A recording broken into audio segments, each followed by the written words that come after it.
आज मैं ना स्टॉक मार्केट की बात करूँगा, ना ही एसआईपी की और ना ही म्यूचुअल फंड्स की। आज मैं उस सच की बात करूँगा जिसे हम सब देखते हैं लेकिन इग्नोर कर देते हैं। आप सबसे एक सवाल पूछना चाहता हूँ, अगर कल सुबह ऑफिस से एक मैसेज आए your services are no longer required, तो आप कितने दिन बिना सैलरी के अपनी फैमिली का खर्चा चला पाओगे? 1 महीना, 2 महीना या सिर्फ कुछ दिन? घर का किराया, ईएमआई, पेरेंट्स की दवा, बच्चों की फ़ीस, राशन, बिजली का बिल, ये सब कौन भरेगा? उस वक्त सिर्फ दो चीज़ें काम आती हैं, या तो आपकी सेविंग्स या फिर किसी के सामने मदद मांगनी पड़ती है। और यकीन मानिए, इससे बड़ा दर्द शायद ही कोई हो सकता है आपके पास में अच्छी सेविंग हो, लेकिन मैं अपनी बात करना चाहूँगा। मैं पिछले 10 साल से जॉब कर रहा हूँ और मुझे लगभग 8.5 साल बाद समझ आया कि मैं सिर्फ़ एक रैट रेस में भाग रहा हूँ। सैलरी आती थी, सैलरी ख़त्म हो जाती थी और महीने के एंड में अकाउंट में लगभग फिर से ज़ीरो हो जाता था। एक दिन मैंने अपना बैंक अकाउंट देखा और ख़ुद से सिर्फ़ एक सवाल पूछा कि 8.5 साल की मेहनत के बाद मेरे पास में आखिर है ही क्या? उस दिन मुझे एहसास हुआ कि अगर कल मेरी जॉब चली गई तो शायद मैं कुछ ही महीनों अपनी फैमिली का ख़र्चा चला पाऊँ। उस दिन मैं डर गया था और शायद वही मेरी ज़िंदगी का टर्निंग पॉइंट था। उस दिन मैंने डिसाइड किया, अब सिर्फ सैलरी के इंतज़ार नहीं करूँगा, अब फ्यूचर के लिए सेविंग भी करूँगा। क्योंकि महंगाई किसी का इंतज़ार नहीं करती है। बचपन में 5 रुपये का जो पार्ले जी पैकेट हम लिया करते थे, उसका साइज़ बहुत बड़ा होता था और आज वही 5 रुपये का पैकेट कितना छोटा हो गया है। सैलरी तो बढ़ रही है, लेकिन उससे कहीं ज़्यादा तेज़ी से हमारे खर्चे बढ़ रहे हैं। इसी सोच के साथ मैंने एसआईपी शुरू की। मैं एसआईपी इसलिए शुरू नहीं की कि लोगों को देखकर कि एक दिन मैं करोड़पति हो जाऊंगा। मैंने एसआईपी इसलिए शुरू की ताकि जब मेरी फैमिली को मेरी ज़रूरत हो, तब मेरे पास सॉरी बोलने की जगह पैसे हों। क्योंकि सच यही है, पैसे खुशियाँ नहीं खरीदते, लेकिन मुश्किल वक्त में अपनों की ज़रूरत ज़रूर पूरी करते हैं। अब आप सोच रहे होंगे कि मैंने अपने पैसे सेविंग अकाउंट या एफडी में क्यों नहीं डाले।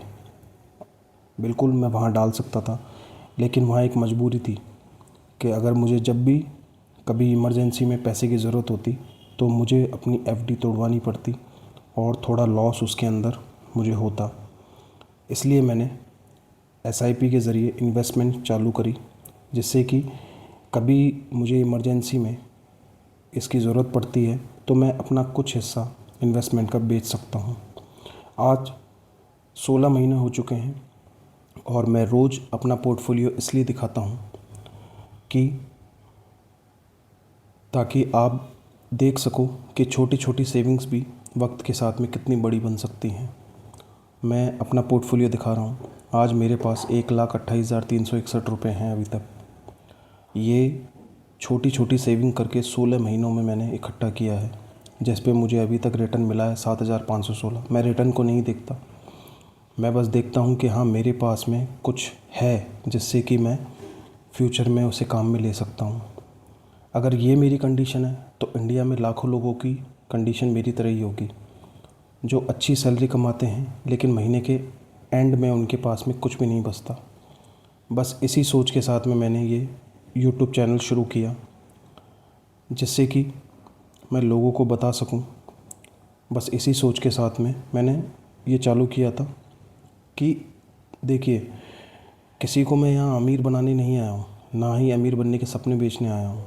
मैं सिर्फ इतना चाहता हूँ कि जो गलती मैंने 8.5 साल तक की, वो आप मत दोहराना। कई लोग कहते हैं 20 साल बाद कौन ज़िंदा रहेगा। मैं मानता हूँ ये बात सही भी हो सकती है, लेकिन एक बार ये भी सोच के देखिए कि अगर हम ज़िंदा रहे और उस दिन हमारे पास पैसे ही ना हुए तो ज़िंदगी कितनी मुश्किल हो सकती है।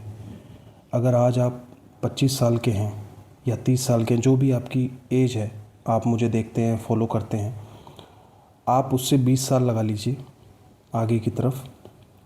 और अगर उस उम्र में आप बिना फाइनेंशियल टेंशन के रिटायरमेंट ले सके, अपने बच्चों के साथ में वक्त बिता सके, पेरेंट्स के इलाज के लिए बिना सोच के खर्चा कर सके, तो क्या ये गलत होगा? मैं फाइनेंशियल एडवाइज़र नहीं हूँ, मैं कोई मोटिवेशनल स्पीकर भी नहीं हूँ। मैं भी आपकी तरह एक आम नौकरी करने वाला इंसान हूँ जो रोज़ सीख रहा है और अपनी जर्नी आपके साथ में शेयर कर रहा है। अगर मेरी गलतियों से सिर्फ़ एक इंसान भी सेविंग शुरू कर दे तो मुझे लगेगा कि मेरा ये चैनल बनाना सफल हो गया। अब मैं आपसे एक सवाल पूछता हूँ, कमेंट में सिर्फ़ इतना लिखना, अगर कल आपकी सैलरी बंद हो जाए तो आप कितने महीने बिना जॉब के अपनी फैमिली का खर्चा चला सकते हो? और अगर आपने अभी तक अपने फ्यूचर के लिए सेविंग शुरू नहीं की है तो आज एक छोटा सा कदम उठाइए, चाहे 500 से शुरू कीजिए या 1000 से। अमाउंट बड़ा होना ज़रूरी नहीं है, शुरुआत करना ज़रूरी है। और अगर आप मेरी जर्नी में मेरे साथ जुड़े रहें तो आज से 10 साल बाद हम फिर से मिलेंगे और देखेंगे कि सैलरी पर भरोसा करने वाले और सेविंग पर भरोसा करने वालों की ज़िंदगी में कितना फ़र्क आया है। अगर मेरी बात दिल तक पहुंचती हो तो इस वीडियो को उन लोगों तक ज़रूर पहुंचाइएगा जो आज भी सिर्फ सैलरी के भरोसे अपना फ्यूचर देख रहे हैं, क्योंकि सबसे महंगा इन्वेस्टमेंट नहीं होता है, सबसे महंगी चीज़ होती है देर से शुरुआत करना। Thank you.